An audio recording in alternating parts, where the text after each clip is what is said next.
പ്രകാശമേ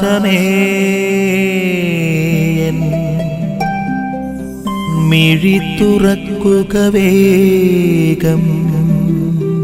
ഈശോമിശിഹായ്ക്ക് സ്തുതിയായിരിക്കട്ടെ. സ്നേഹമുള്ളവരെ, വചനദീപ്തി എന്ന വചന വിചിന്തനത്തിലേക്ക് സ്വാഗതം.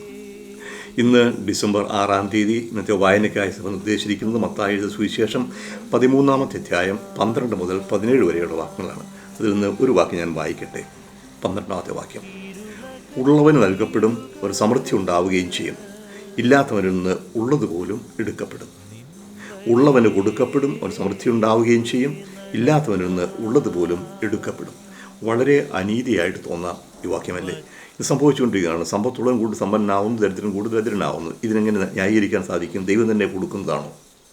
എന്താണ് ഇതിൻ്റെ അർത്ഥം ഓർക്കുക, സാഹചര്യം ഓർക്കുക. ഇതൊരു ഉപമയുടെ വിശദീകരണത്തിൻ്റെ ഭാഗമാണ്.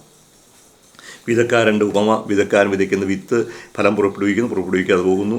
അതിൻ്റെ വിശദീകരണം കൊടുക്കുന്നതിന് മുമ്പായിട്ടാണ് എന്തുകൊണ്ടാണ് യേശു ഉപമകളിലൂടെ സംസാരിക്കുന്നത്, എന്താണ് അതിൻ്റെ അർത്ഥമെന്ന് ഒരു ഇടവേള പോലെ ശിഷ്യന്മാർക്ക് പറഞ്ഞു കൊടുക്കുക. യേശു പറയുന്നത് കാര്യം ഇതാണ്: ഉള്ളവൻ കൊടുക്കപ്പെടുന്നത് വിശ്വാസത്തോടെ സ്വീകരിക്കാൻ തയ്യാറാവുന്ന വിശ്വാസം വർദ്ധിക്കും. ഒരു പ്രകൃതി നിയമം തന്നെയല്ലേ? നമ്മൾ അധ്വാനിക്കാതിരുന്നാൽ നമുക്ക് അലസയാണെങ്കിൽ നമുക്ക് ശരീരം ജീർണിക്കും, പക്ഷേ ആരോഗ്യം ഉണ്ടാവില്ല. ഓർക്കാൻ ശ്രമിക്കുന്നുണ്ടെങ്കിൽ നമുക്ക് ബുദ്ധി മന്ദീഭവിക്കും. എന്തും പ്രവർത്തിക്കാതിരുന്നാൽ തൂമ്പ വെറുതെ തുരുമ്പ് പിടിക്കുക എന്ന് പറയുന്നത് പോലെ അധ്വാനിച്ചാലേ ഫലമുണ്ടാവുകയുള്ളൂ. ഈ പ്രകൃതി നിയമം എല്ലാ തരത്തിലും ബാധകമാണ്. നോക്കുക, ഇവിടെ സംഭവിക്കുന്നത് യേശുവിൽ വിശ്വസിക്കാനായിട്ട് തയ്യാറാകുന്നില്ല. അപ്പോൾ നമുക്ക് സ്വീകരിക്കുന്നത് നമുക്ക് ഫലം പുറപ്പെടുവിക്കാൻ സാധിക്കുന്നില്ല. വിത്ത് പോലെ ഫലം പുറപ്പെടുവിക്കാത്ത തരിശു ഭൂമി പോലെ ആവുന്നു മനസ്സ്. അതുകൊണ്ട് ദൈവത്തിൻ്റെ വചനം ഹൃദയം തുറന്ന് സ്വീകരിക്കുക, വിശ്വാസത്തോടെ സ്വീകരിക്കുക, വിശ്വസിക്കുക, അതിനനുസരിച്ച് പ്രവർത്തിക്കാനായിട്ട് തയ്യാറാവുക. അപ്പോൾ എൻ്റെ ജീവിതം ഫലവത്താകും. അപ്പോൾ എനിക്ക് മനസ്സിലാകാത്തത് അല്ലെങ്കിൽ എൻ്റെ ഹൃദയം തമ്പുരാൻ അടച്ചു കളയുന്നതല്ല.